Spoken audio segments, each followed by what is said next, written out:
mine was similar too. Going to a construction site with my father. Oh, nice. Oh my gosh. I was actually, 8? That's so cool. Yeah. Yeah. And I went there and I just picked the interest, like, buildings come up this way, you know. Okay. Yeah. They start from the bottom, they dig a hole, you know, and that looked interesting to do. Mm-hmm. But I think when I was watching TV sometime, those days when you're watching WBS, those TVs that were limited. Yeah. So they had the segment where they're showing like DWTV, and DWTV had like a lifestyle show every morning. Had a lifestyle show. Yeah. And the time they featured an architect. Yeah, like, yo, this guy was cool. Like, all dressed in a turtleneck, you know, and Germans and their precision engineering. Minimalism and So these guys look so cool, and they had these fancy models and what. Yeah, nice. Yeah. I think they're like around P4 now. Yeah. 9 years. Mm-hmm. Mommy, what's an architect? Mm-hmm. It's like, those people, they draw plans. Nice. Oh, like, no. They draw plans. Like, okay, now I want to become an architect. Okay. Because they look so cool, and I try to test out things with my Legos, build blocks. Nice, yeah. The interest kept on growing, but I did very well in primary school. So you earned this. Just tell us. So you know how they would call kids to interview them. Man, what do you want to do when you grow up? And like, me, I want to be an architect. Exactly, at that moment there, yes. And I said it so clearly, and you know, I'm glad the journalist picked it up. Because from that article, it saw the father seed in me, like, you know. Yeah. It's like how you write a goal somewhere. Oh yeah, nice. Because my dad kept that newspaper article up to today. I'm not even allowed to touch it. I just took a photo of it. We need yeah. So that article affirmed that, you know, this is a goal you have to work towards. You already achieved some level of academic success. Try to push it and go forward.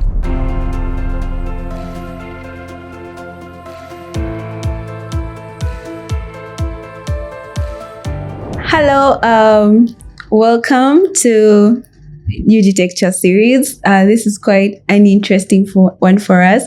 We have with us in the house the youngest registered architect right now, Twaha Kyomuhendo. There is the M name. You're going to help me like on that one. But we are so pleased to have you as our guest today, and we have so much to learn from you. Honestly, you were a star student. Like, no, not even kidding. Really? You're one of those students like whose work was, you know, like you were in competitions, then like you went into and eventually when the current climate is like, no, let me start my own thing and everything, you actually entered like that road of let's get registered and everything. So today, generally, when you introduce yourself, we're going to be looking at what really happens, the before, the during, and the after. And this is like so timely right now because like the latest cohort got announced, but they're not yet registered. So I feel like there's like a whole process that you're going to share with us. Them there, me, I'm still on this before part. Then like there are those of us who like have our logbooks, and there are those who have just graduated and they're still in their couch and they're like, no, I don't know how to do this. So that's what this is going to be about today. You're most welcome. Thank you, Monica. Yeah. I'm super flattered. Star student. Star architect, even. Yeah. So my name is Twaha Basamba Kyomuhendo. I'm a registered architect, urban designer. Nice, yeah. Lover of music, sport, rugby. Yeah. Tell us about that. Hey, general happy person. Yeah. Hey. So I recently passed my exams. Okay, recently. It's recent, man. It's recent. I've been knocked down so many times already. Yeah. The year feels like two, but passed my exams last year. But like you said, I pursued practice immediately after school. Okay. And it's something I wanted to get under my belt quickly. Oh, thank you so much. Thank you so much for that introduction. So for me, I want to start from way back. You remember that article in the newspaper? That's where we are going to start from. I remember, I think I saw it on your status, probably. LinkedIn status? Or I don't know where. And I was like, oh, okay, I'm so happy that someone else knew they wanted to do this the whole time. So you also knew? Yeah. I was one of those people, like, where my dad bought me like those rotring sets. He went to like German in like when I was like in P5. And then he comes back with like this rotring set and like those big T-squares, and I was so excited because I was like, I want to like show off my new set at school. So the new term is beginning because it went like in December, and I'm going to P6. So I'm like, where is the set? He's like, what do you mean? This is for you when like like this is for you when you're doing architecture. Wow. Like there's a whole story there. Yeah, but like I think it was from around P5, like when I knew that I wanted to do, not I knew, but the seed was planted. Yeah, the seed was planted. Yeah, and the journey, I have a feeling he has like a lot to do with me eventually becoming one, because actually I think I should just tell you at this point, because so we are constructing like our house, and you know when you're kids and you're building those blocks, and the walls, actually, it's not blocks, it's just mud. So you reach somewhere and it tilts over. Yeah. So he would take us to the site to sort of like visit every Sunday after church. So I'm looking at these guys and I'm waiting for that moment, for their old sort of like fall over, but it's not. So like every Sunday. So there was a time we went and now the walls were really high. So I asked him and I'm like, how come their walls didn't fall? Because like I really, really liked being in the mud, building those cars. I was a very tactile child.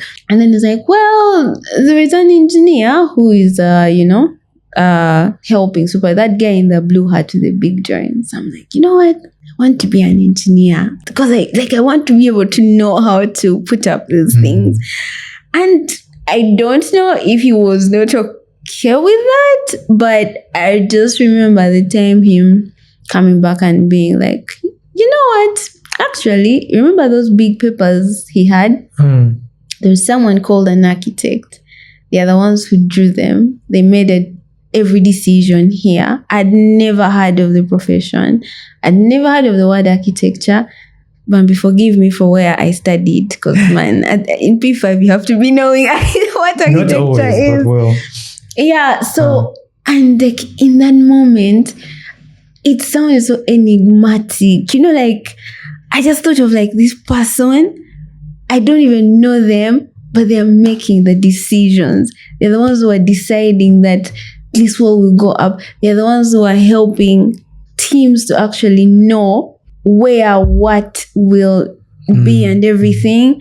And I was like, yeah, that's the one. So yeah, like that's how I also. Mine was similar too. Going to a construction site with my father. Oh, nice. Oh my gosh. I was actually 8? That's so cool. Yeah. And I went there and I just picked the interest, like, buildings come up this way, you know. Okay. Yeah. They start from the bottom, they dig a hole, you know, and that looked interesting to do. But I think when I was watching TV sometime, those days when you're watching WBS, those TVs that were limited. So they had the segment where they're showing like DWTV, and DWTV had like a lifestyle show every morning. Had a lifestyle show. And at the time they featured an architect. Yo, this guy was cool. Like all dressed in a turtleneck, you know, and Germans and their precision engineering. Minimalism and So these guys looked so cool, and they had these fancy models and what. Nice. I think they're like around P4 now, 9 years. Mommy, what's an architect? It's like, those people, they draw plans. Nice. Oh no. They draw plans. Like, okay, now I want to become an architect. Okay. Because they look so cool, and I try to test out things with my Legos, build blocks. Nice, yeah. The interest kept on growing. But I think by the time I was like in primary 7, I had learned a little bit more about what different professions do, and what roles they play. Which school was that? You knew? First, tell us what we know. I was at City Parents School. Oh, okay. Before Bananga, our dear school, best school I went to. But anyway, so I started getting so much interest, and when I would start like looking at bigger buildings, pass down, you see workers' house, you're like, hey, okay, this is a much more complex situation. Who are these guys that sit down to think about this? I looked, So that from then on, it drew me to being an architect. Okay. And by the time I was going into secondary school, I knew it. This is what I want to do. And I invested all my thoughts, all my emotions in it. So now, like, again, tell us about that moment, like where they're asking you, what do you want to be like? Oh, in that particular newspaper. Yes, and you actually know. So I did very well in primary school. So you earned this. Just tell us. So you know how they would call kids to interview them. Man, what do you want to do when you grow up? I'm like, I want to be an architect. Exactly, that moment there, yes. And I said it so clearly, and I'm glad the journalist picked it up. Because from that article, it saw the father seed in me, like, it's like how you write a goal somewhere. Nice. Because my dad kept that newspaper article up to today. I'm not even allowed to touch it. I just took a photo of it. We need So that article affirmed that this is a goal you have to work towards. You already had achieved some level of academic success.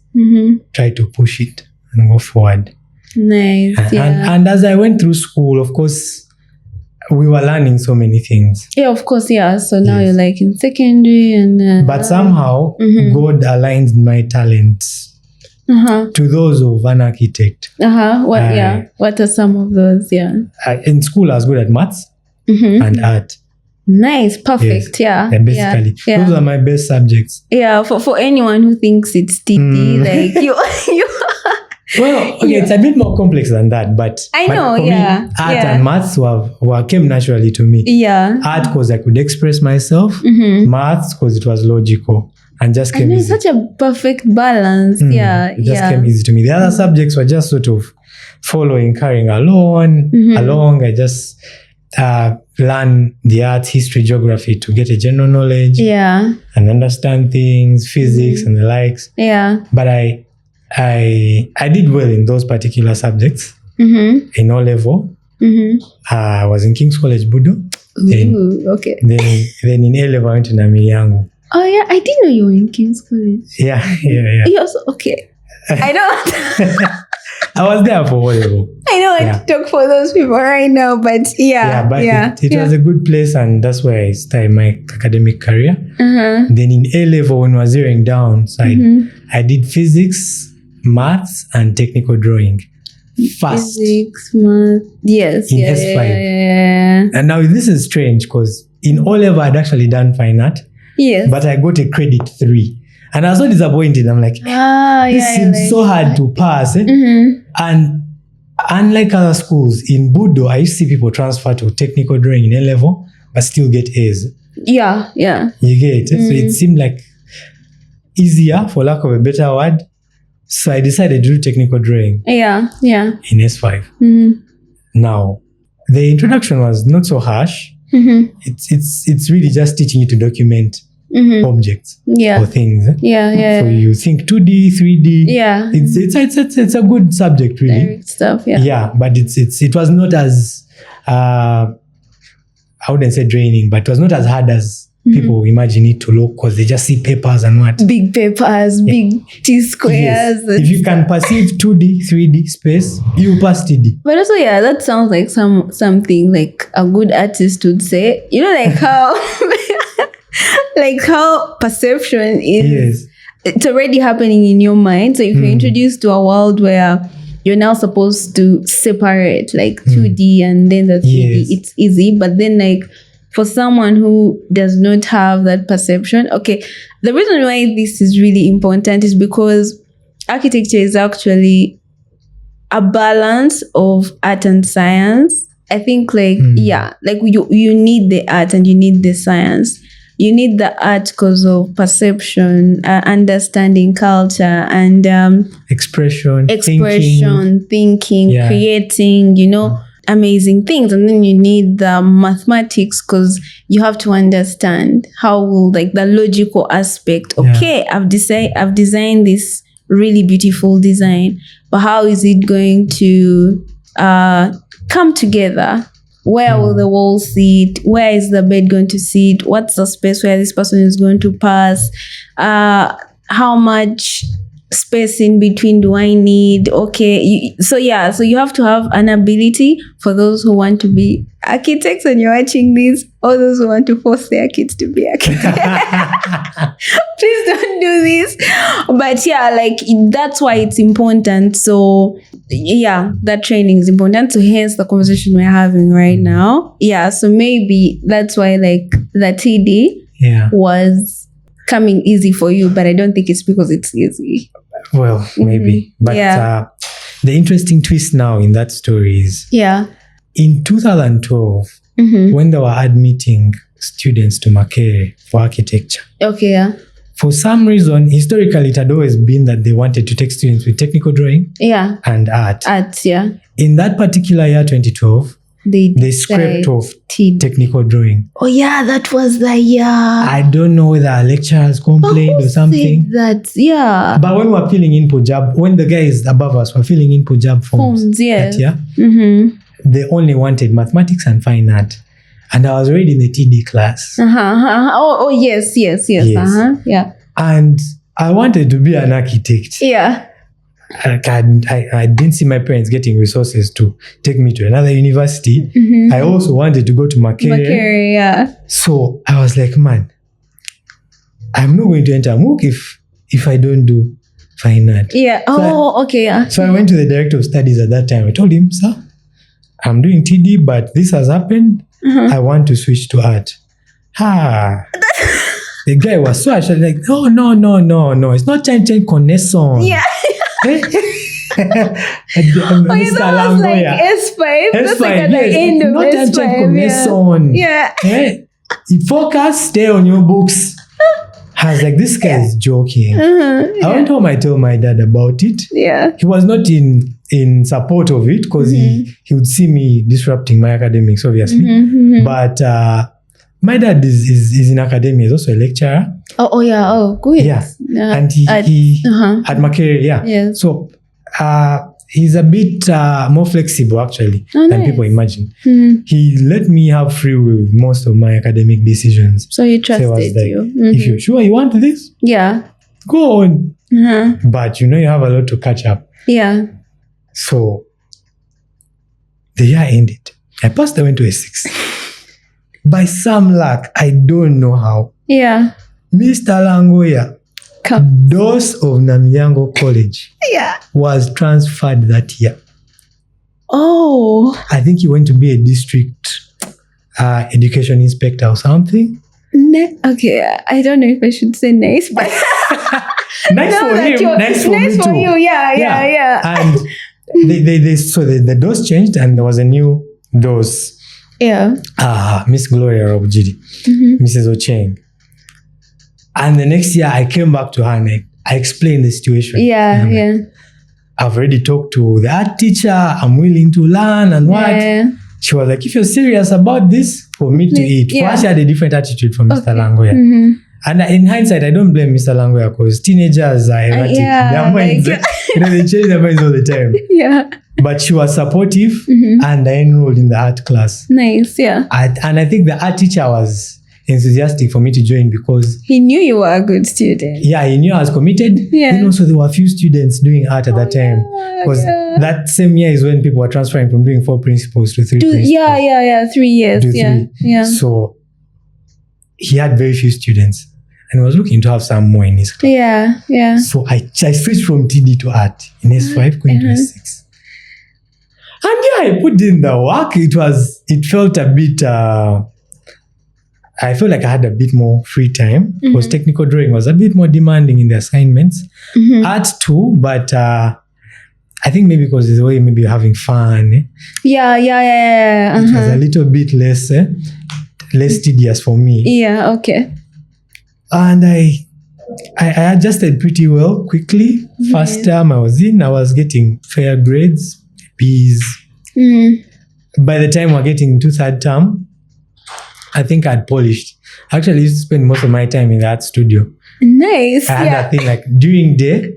Because we had so many frees in Uganda. I'd have like 2 classes or 3 a day. During my daytime, after the rugby season, I didn't have to go for training. So I would spend during day in that studio. Then at night, I would do some maths. I would study physics maybe from like 7 to 10. Then next day, I do some math because it was a bit easier for me. Yeah.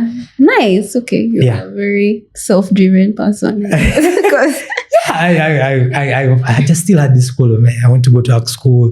Nice. And I really looked into it. Like to get in, you have to get an A in math or and art. If you get anything less, you don't get government. If you even get less than that, because they were only admitting about 30 people. In the whole country. Which, and the cutoff points are so high. They were high. I think they would take 18 people on government, 12 on private. Sure. Yes. Nice. So by God's grace, I did really well in A-level as well. Nice. And I was admitted to the architecture school on government scholarship. Star student. Now that for me was now like the real start. Like before, I was just dreaming. It was just an idea, But entering art school, that was different. Now, before we get to that part, it's actually interesting. Like when I listened to your story, because I also took fine art in Form 6. Like the story of real life, because I think this is where it calls to show the importance of career guidance in like schools. I know that this is not a privilege that all schools have, but I think for me it was a case of it's Form 5, lousing week, that week between when you go home and when you're done with papers. So they used to like bring career guidance mentors. I think they even used to do it like during the term. So they are taking us through this. For some reason, like those like self-development stuff, they were my happy place. Like everyone would be like this. We have to do this. But like for me, I had like these notebooks and I would like be writing down. So I remember this chick, like she's taking us through everything because I wanted to do TD, but like you see how your path is so clear. Like I want to be an architect from when I was a kid, even when I have that interview, still, even when I'm in O-level, I'm still doing that. You get. Now for me, I think there was like, so 10 years old, we're like, yes, this is what we want. Then along the way, I remember I still think this is the most careless decision I might have ever made. So it's I still know that I want to be an architect, but I had like a session in there where I became like a health representative, and then like I became an infirmary supervisor. So like the doctor fever was sort of catching. So I'm like, let me go and see what like it's like to be a doctor. So I used to take care of people in the infirmary. I think most people know it as a sick bay. So and like the experience was just terrible. Like watching people, like everyone who had like asthma in school, you gave us heart attacks. Like you're the infirmary supervisor, someone is wheezing. You're like, oh my gosh, what if like they lose their life? What do I do? Then someone else comes, they want like medicine. I was like, guys, you know what? Nah. That was around like S3. So time to choose optional subjects. I'm like, TD, Now the set. Oh my gosh, this is so interesting. Now, So now I could use the set. I went back. Like my dad was so excited. I really need to ask him if he engineered this actually. Yeah, so I go back and I have my set. I should look for it if I have it. That would be cool. And I have my I set squares and everything. The TD lab was above the home economics lab. So we go to please, I know. So we go to our first day of optional sessions. We go to the TD lab. Like we're even like booking the big tables, and like, you know how every student just looks at the TD kids like, yeah, they look cool, they carry big papers. Yeah, and the T squares. So I remember it was rock bands. Till today, I love rock bands. Our first session. So we were sitting waiting for the TD teacher. I already had my table and people were like still arguing amongst themselves where they're going to sit for the whole time. And yeah, I think like home econ guys start to do their thing and like the smell starts to like rise up. Please don't judge me, oh God, please don't. So that the smell starts to like rise, and I had like this sentimental moment. So I used to cook a lot with my mom. Unfortunately, I lost her when I was 11, P6, and but like that's one of the things that we used to do together a lot. Like she taught me how to do like the deep fried chicken, to do like, I remember she made me like mingo my quarter of posho, and like I used to do, if she was like doing the main cooking, like I had to help her like cut stuff and everything. So sentimentality caught me in that moment, and like slow down.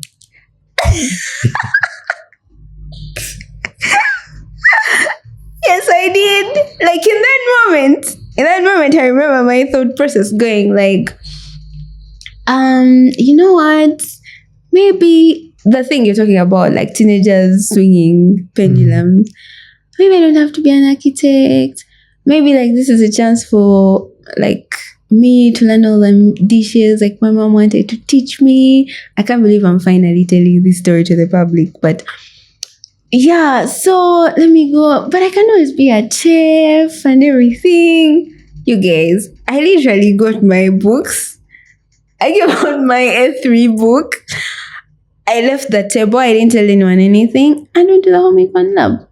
And I was like, besides, if I still want to do architecture, I can always go and do it. I can always go and do it at A level. So that's how I end up not doing TD in O level. A level comes and I'm super excited. I'm like, lock in, architecture it is. I go to the TD guy. He's like, no. You didn't do it in O level. Sorry, you didn't do it in O level. So I low-key panicked, you guys. Not low-key panicked. I had like a panic session. And I'm like, you guys, I really watched my dreams slip through my fingers. I'm like, what was I thinking? What was I doing? And like, I think I have that relationship with my dad as well, like where he trusts me. So like when I went and told him, so this is what I want to do, he was like, okay, are you sure? Like, yeah. So I'm like, I can always be a civil engineer, I guess, or a mechanical engineer, I guess. So the reason why that career session was so pivotal, I remember when like I was listening to her. So she goes like, for architecture, principal, math, and TD, or art. I'm like, hold up, did I just hear properly? So meanwhile, the art teacher had requested me to join his class in O level because I was you could draw it. Yeah, I could draw, yeah. And I had refused because, the perception of art, you don't want to be like, okay, not but the perception of art for me at the time was of society. Like it's a thing that people who are not so brilliant end up doing. So I didn't want to be associated with that. So I'm like, no, it's either TD. Okay, at the time it was TD. So I knew there I wasn't going to struggle. So I go and talk to him. I was like, are you sure? And everything. Yeah, so I also did art for like 1 year. And I'm so grateful that I ended up doing art instead of TD. So that's why, like, when you told me that you also did art, I was like, oh, that's interesting. So this guy has got to know that part. So yeah, we are now finally in ARC school. And I know that's like a really, really long story in there. Not too long. But yeah, tell us about that. Well, since I had wanted to be an architect for so long, I really did my due diligence. By the time I went to ARC school, I even knew like the entire course outline, what people do in first year, what portfolio. Yeah. Okay. This sounds so strange because, like I told you, my dad teaches at the university. So the organizational skills come from there. He had a really big book, a career prospectus. That just outlines all the courses and all the course units they do in every year. And so I saw like the endeavor architects go through. Portfolio 1 to portfolio 8. You know? Theory 1 to 3, structures 1 to 3. And I did some of my research. I had some friends in the year above who had joined architecture school. There was Ongelek Derek, Henry Sekuye. We used to play together at Impis. Oh, yeah, Henry, rugby player. So I knew a bit. I had an idea of how the teaching is like, because it's not conventional. It's not like a lecture sitting. It's more studio based. How the lecturer guides you for you to bring out the best in you. So I knew what to expect. Even the nature of exercise we'll be doing. What I didn't expect was how much work it would take. Tell us. We are here for that part. So for me, it was never really about the content or the teaching, but it's just that time and that work. Whereas I knew what people would be doing, I didn't know that you'd have 5 deadlines due on one day at the same time. You know. Every portfolio presentation is an exam in itself. So you have 4 exams the whole semester. You have an exam every week. You know. It was just the mental toll of the work, the amount of work you had to do, the hours you put in. That was the shock for me from first year. And we were even talking earlier, like I told you, there is not a single project I finished at ARC school. And I honestly wasn't lazy. Maybe I was not working smart enough, but I always felt overwhelmed from first year all the way to 5th year with the workload. So maybe that's the part where someone asks, like, what's even finishing at this point, you know? Because like even in like the workspace, there is always something to do on a project. Like it's like have you reached a point now where you're like, okay, I have finished this, let me hand over? Or like you always feel like this could get better, like this could be polished? Like, when I was a student, finishing meant you had working drawings. Oh, okay, yeah. That's what finishing meant. Yeah. You get it? Yeah. But like you have a full set of drawings. Oh yeah, the all requirements. The way from your site analysis to detailed drawings. Well, I never ever had the full presentation. You would have to explain to us because I was always. So how did you make it? Like, how did you still? I was always more interested in the design part of things. Okay. So from the site analysis to the schematic design stage. And more so in the concept stage. When I was in high school, I used to pride myself in having like a very mathematical brain and I like did math contest. Oh, you were those kids. But when I went into ARC school, I saw the other side of understanding people, understanding society, understanding cultures, understanding economics, understanding social forces. Yeah. And seeing how that affects architecture through all the studies, if it be it environmental or history or theory. Yeah. I was like, wait, okay, the science is dope and what? And even in art school, there isn't. You're not doing crazy engineering maths or the like. Yeah. But like understanding the effect society has on buildings was very eye-opening to me. And I drew so much into the social sciences, into understanding psychology, cognitive issues, you know, how people perceive buildings. That was fascinating. And the concept stage, that's why you engage those questions. Yeah. So I used to dwell so much, and I like to draw and be abstract and reinterpret ideas. And I dwelled so much in those parts. Yeah, and I think sometimes I would lose myself and not follow through. Okay, yeah.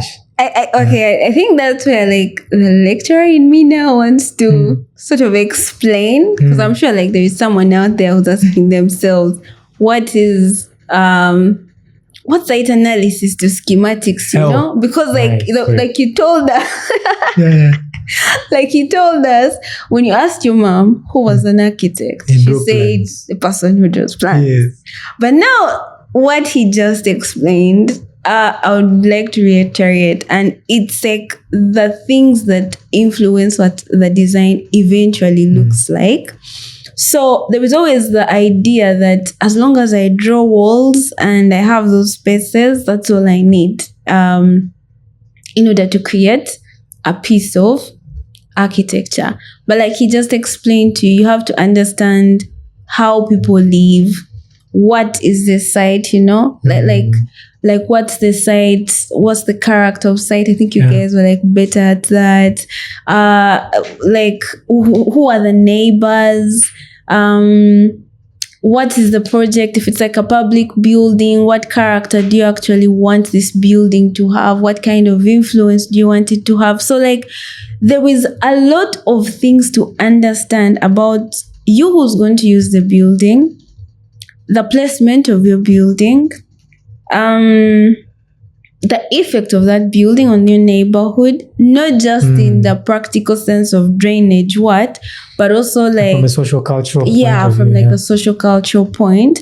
And then of course, like now, if you're, for instance, like a hospital, maybe you would want whoever approaches your hospital to feel relief. You know, like that thing whereby I'm scared, I'm sick, or my child is sick. So do you know that an architect can design for your building in such a way that if you want whoever is approaching your hospital to get that sense of relief? So normally when we are assessing students, a student who expresses an understanding of those influences on the built environment still has a higher chance to pass, because that's the part that takes up the biggest chunk of the marks. Because like working drawing is like 20 marks, and like that stage alone is like 40 marks. Like because we mark and everything. Like showing how you've been able to resolve issues. So that means that in whichever way your plans are going to be built, if you're able to translate these beautiful ideas into like plans, even if they are still sketches, but we can see like the spirit, we can see this function, trust me. So yeah, I just thought I should do that, because someone will be like, hey, but he never finished. How come? Me, when I did finish, I instead got a retake. I survived so many times. I think in second year, second sem, I don't know what it was with second semester, and third year, second sem, I really survived. Like, just maybe I was appealing to some of those sensibilities when I had looked into the social wonder. Has that trickled into like your projects? I know I've seen like this really that house that you did. Oh my gosh, it was everything. Has it like trickled into your current design? No, they always tell us, once the person becomes an architect, they abandon that stuff. No, I think in school, you're thinking, and it's easy to draw pretty things, to express them. Yeah. And now in practice, it is much more difficult to envisage and make sure those things come and affect people. Yeah. It just becomes a harder challenge. And maybe you're defeated by many things, but you can have success in some areas and some types of projects. Yeah. But it's totally transferable. Yeah. Yeah. It's if you lead with that mindset and you understand the project's challenges, you can achieve it. At least I have in some of the projects. In my current practice that I've started, even when I was working with another firm. Oh, okay. Yes. Okay. I think we are okay. We are going too far. We are Yeah. We need to now rewind because now you actually ended up going into practice. And I think this is a conversation we're having whereby the creative student who is in tune with, the culture, the philosophy of life and everything. That's obsessed with ideas, yes. I think, whenever it comes to the end of architecture school, there is that constant telling of that's not real life, That's not real life. That's not real life. So how did you actually manage to still translate into mainstream architecture after that? Like from being the dreamer student. Yeah, like you're the dreamer student, the one, and like you're being, So how did you navigate that?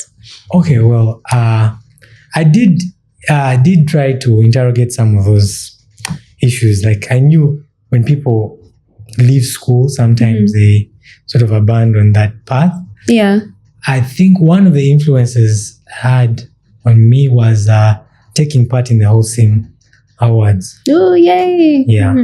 So when we were students, myself and a friend of mine called Charity. Yes, Charity. Yeah. My friend as well. Yeah, we took part in, and a bunch of other guys, we took part in the Holcim Foundation Awards. Yeah. Back then, they used to accept a student and young professionals category. Yeah. Sadly, now they scrapped it. Oh, really? Yeah, now they only accept. I heard you're like on the board of that thing. sorry, I'm overreaching. Yeah, I will explain that. Yeah. So back then, they used to take entries from students or young professionals who had bold ideas. And we submitted a project to try to intervene into the street vendor crisis that we had. And of course, it was purely abstract and conceptual. It was an idea, but I think they liked the ambition and the approach. Yeah. And we were recognized. And we took part in a workshop in Mexico City when we were in 5th year. And that's where I got to meet young professionals. Nice, yeah. And also older professionals. Like the Holcim Foundation has a big network of many architects that are doing amazing work. Nice, yeah. For example, I know the career of Francis Kere was partly started because of him winning the Holcim Awards. Nice, he participated? Yes. Yeah, he's one of the great. And now he's a Pritzker laureate. Mariam Kamara. Yeah, the Pritzker Award. You know a lady called Mariam Kamara? No. She's an architect from Niger.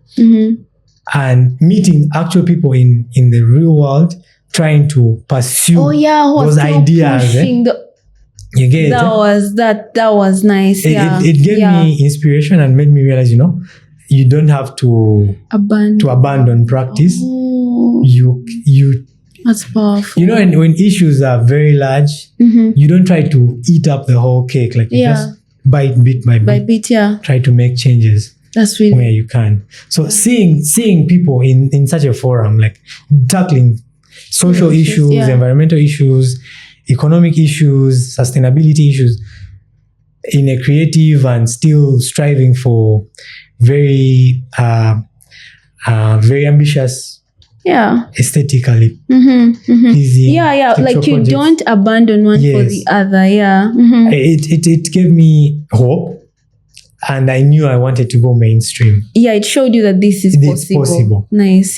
So when I finished school, I was we usually finish in June and you graduate in January. I had a gap, so I did a small internship at the Ministry of Works as a graduate trainee. Yeah. So there, I just wanted to like cool off, relax, man. 5 years are taking me. The resting part, yeah. I just like chilling. I wanted to see the way forward. I didn't really want to dive into practice. Nice. So I spoke to my supervisor. He has been a mentor of mine as well. Professor Muchibi. Oh yeah, nice. And I told him, at works, it's not a very high pressure environment, but I get to work on some things. So he told me, mainstream government, the purpose of government is really not to design, and I didn't know that. The architecture division at Ministry of Works deals with policy. Construction policy, building and built environment policy. So you won't get hands-on experience. He advised me, I was like, I think you need to get into a competitive and very busy practice where you be challenged, you learn how projects are delivered. So I listened to him and I decided to look for a job in an architecture firm. Nice. Yeah, luckily. That's quite some good. How did that go? Yes. Oh yeah, you said luckily. Luckily. That because from that conversation to the time I got the job was like a gap of 3 months. Yeah. Luckily, I got recommended to a firm called Regenesis. It's run by architect Gloria Bazira and architect Mark Bambale. Okay. And I did an interview there. There was an opening. They gave me a shot. Nice. Yeah. And I entered the work space. Okay. Yeah. Now, tell us. that part we are interested in how interested because so many diversions happen at that time, just tell us, because you've experienced before school, you've experienced school, you've experienced a bit of like ministry work. Now you're in the place where things happen. Tell us about that. Luckily, still. Yeah. I always had a sense of focus. I used to always organize my life in like blocks of 5 years. So after the 5-year block of architecture school, the next 5-year block for me was to learn how to be an architect. Oh, yes. First repeat that part, please. Yeah, we need to hear it because, I organize since like high school. Yeah. I always try to organize my life in 5-year blocks. Oh, nice. So, wow. Okay. So the first 5 years after school were for getting a foundational education. The next 5 years for me were to learn how to become an architect, because I'd read and known that school doesn't entirely prepare you for You're lucky, because most of us practice. Don't know that. Yeah. And of course, through interacting with different people, Professor Muchibi had mentioned it for me. So my goal was to learn how to become an architect. And part of it was to pursue registration, become a registered architect. We are happy that you're here now. So when I approached Mark and Gloria, it was my main ask. I was like, I'm coming here, but I'm really looking for mentorship. I want to become an architect. And they were very welcome and open to it. Started my job, entered the deep end. And I soon realized the realities of practice and life, because when you're in entry level, you're not very ready to take on high level tasks. So the easiest task you take on is documentation. Okay. Working drawings. So I started on the table. That's where I was. The architects getting introduced to like how the layouts are. How to document a building so that it can be constructed. That was really my starting point. And I quickly realized I didn't know much, especially about construction systems. I think you should tell us, because most of us reach and we think we already know, like after the 5 years, we are like, I know. So tell us, expound, depending on the school you go to, because in my experience with the work environment, I know Chambogo students were more prepared for such tasks. But I think at MOOC, they probably most of the lecturers lean towards developing the design thinking side of the architect. So I left thinking, that's all. Yeah, like if I can design, someone else is going to draft my plan. Yeah. So I had to first get into that humble, role, and learn how humility. to document buildings. And through documenting, of course, it's also a creative process. Surprisingly, some people never see it that way. No, I eventually did. And some of the more impactful design decisions are actually made during that process. Okay. Yeah. So it's for about a year I was deep in those gutters, like trying to learn. And where when I was at the ministry, maybe you do a drawing and you have one review. At Regenesis would have like 5 reviews, man. Yeah. And you go back, you do it again. Yes, and because of course the architect is carrying liability, and you want to have less issues with the contractors, and things have to work well. So I went into that process for a year throughout my time there, and I learned a lot in terms of how to document buildings, what you want to communicate, because drawings are really a mode of communication. Yeah, for sure. Yeah, whether it's we communicate in visuals. Yes. Yeah, and when you're producing contract documents, tender documents, or working drawings, or a simple presentation, you want to communicate clearly to whoever you're communicating to. Yeah, for sure. Yeah. Yes. And it was also good to just get into a work culture, work with other people, take instructions from your supervisors. Oh yeah, understand the dynamics of hierarchy and yes, the red tape, communicating, like it's not all about the beautiful idea, like you have to and I was lucky I went into a fairly well structured office where we had contracts. I know that sounds strange, but man, guys did be there pushing without contracts. But contracts, we had work hours. Of course, you'd push overtime, but it was streamlined. I had annual leave. Like it was a good workspace. So it was like a professional Very space. Professional workspace. It was a small team with a lot of output. We used to do a lot of work. Yeah.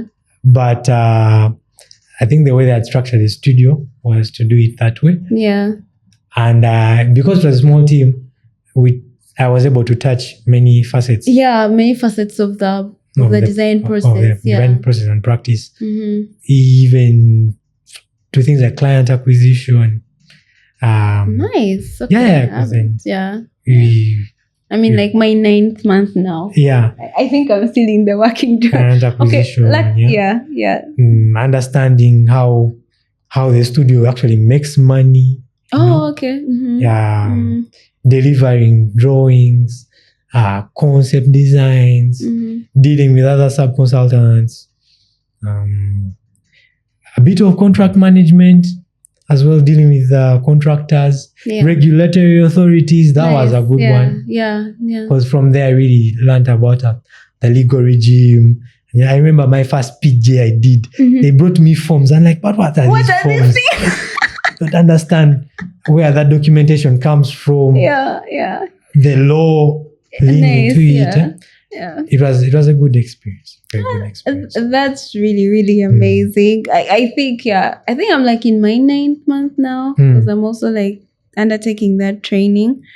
And the part where you have an opportunity to touch base on all projects. I guess in that I've been more fortunate to touch base on all sides, because like when I entered, I was like, man, it's going to be working drawings. But as I've had really some amazing opportunities, like to design and still do the working drawings, and that part that you've talked about, where you realize that part is actually continuation of design. It's just not some boring line drawing part. Yes. So in like the next 5 minutes that we have. 5 minutes? No lie. Okay. I know this has been really, really great. Tell us about, briefly the process really because you get out. So do I just enter a farm? Do I just work? How do I actually eventually reach that point where I have that green stamp? Green stamp. Like the step, yeah, because now you've learned how to design in art school. You've learned how to run the architecture business at your workplace. So how did you become an architect? Is that all? Well, obviously, yeah. Architecture being a profession regulated by a statute, you have to meet a certain standard. When you think of a registered architect, I would see them like an agent of the state. Okay, sounds so serious. So the state or the government wants to make sure that people live in safe buildings. Yeah, for sure. And safe environments. Yeah. But they don't obviously have the expertise to offer those services to everyone. Yeah. So the reason people become licensed, get registered, is that the state under ARB qualifies. ARB is Architects Registration Board. Qualifies that these people are ready or have the requisite skills and knowledge to serve the public, to offer a minimum standard of services that will ensure that they are safe, because construction is costly, it's dangerous. Yeah. So tell us about, as a state agent, the reason you get that green stamp is to make sure that the public is safe. In my opinion, honestly. Yeah, for sure. But so you have... getting out of school, of course, the ARB has requirements on the type of degree you need to have. I won't dwell so much into that. Yeah. Yes, but as an aspiring architect, you need to know that you need to understand the scope of the profession, what the architect can do, what he does, and how it fits into the general construction industry. And that will help you tailor your education. Because whereas it seems like you're done in school and you're working, it's really an education. Yeah, it is, yeah. Yes. Yeah. Lawyers go to LDC and have a crash course in like a year or so. We have to go to that. And sometimes as a fresh graduate, you don't have the privilege to have mentors or someone to guide you on what you need to look out for. So you, as a student, you need to really try to understand practice outside of the classroom studio. So that when you get into your workplace, you look out to learn these things. Yeah. Yes. Okay.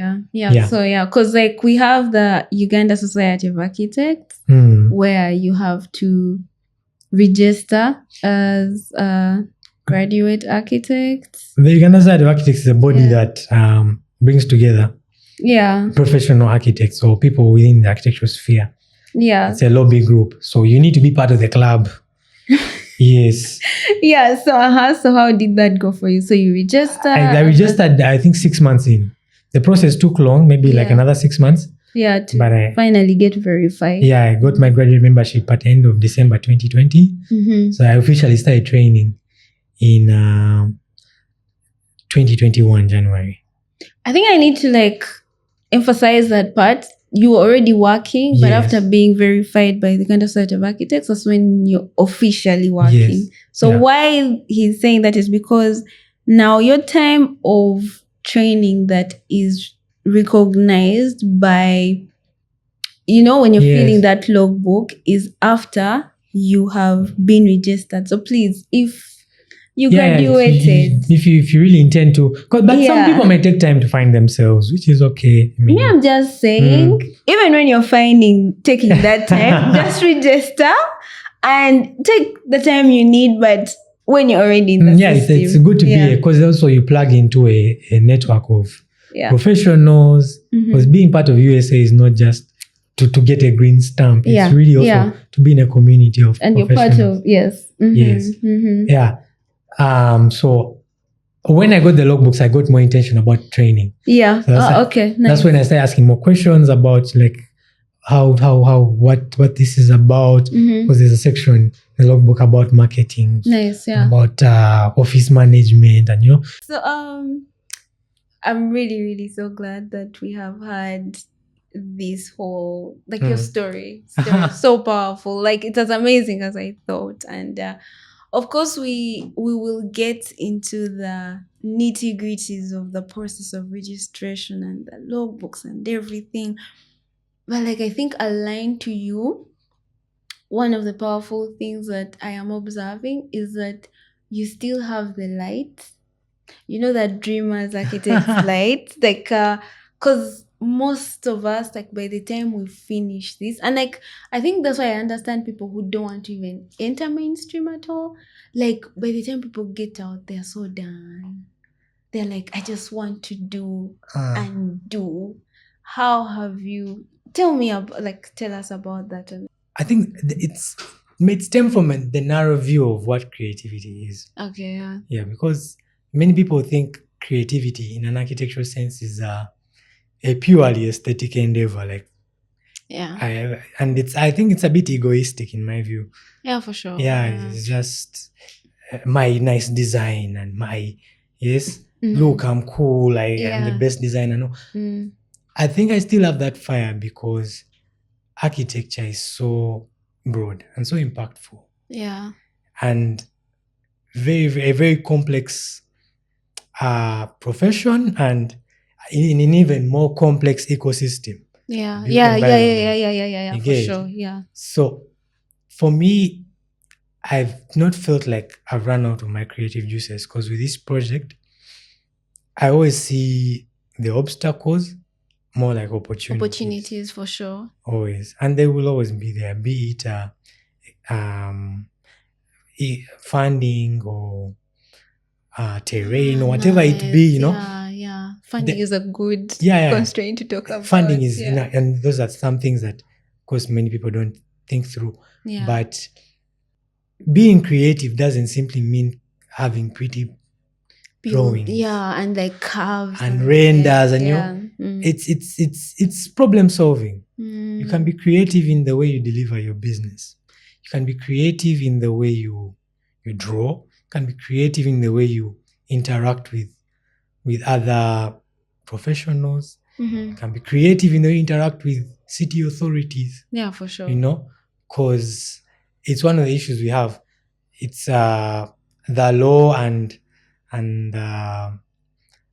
the physical planning restrictions may inhibit creativity in some areas, you know, but there are many instances where even Ugandan architects have negotiated with planners and with city authorities and come up with innovative solutions where there's a win-win for everyone. So generally, you have decided to take every brick and use it to build a bridge. I believe practice is the one way you can actually have impact. There are many, many ways. Yeah, of course. There are people impacting. One of the ways, in academia. There are people impacting in research. Yeah. But practice has the ability to create tangible results. Of course, it's much more difficult because you're fighting many things. Regulatory authorities, you're fighting your own money. You have to stay alive and eat. You're fighting the clients' budgetary needs. But I think people should not run away from the hard stuff. Yeah, honestly. Yeah. And for heaven's sake, we are architects. The level of education we've achieved, we should be able to solve some of these problems and dive straight in. Thank you so much. That was like such an amazing session with you.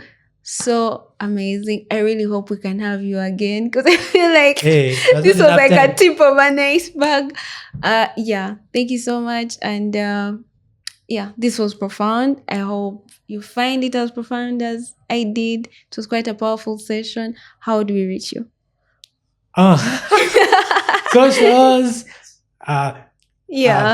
But well, you can reach me on my Instagram, Twaha Basamba Kyomuhendo. At Atenyi Twaha. I'm big on Twitter. I don't talk a lot, but nice. I cool architects. I see what people talk about. And LinkedIn as well. Twaha Basamba Kyomuhendo. I won't drop personal numbers, but it's easy to find me. Thank you so much. And great to have you today. I'm glad you're allowed to do this.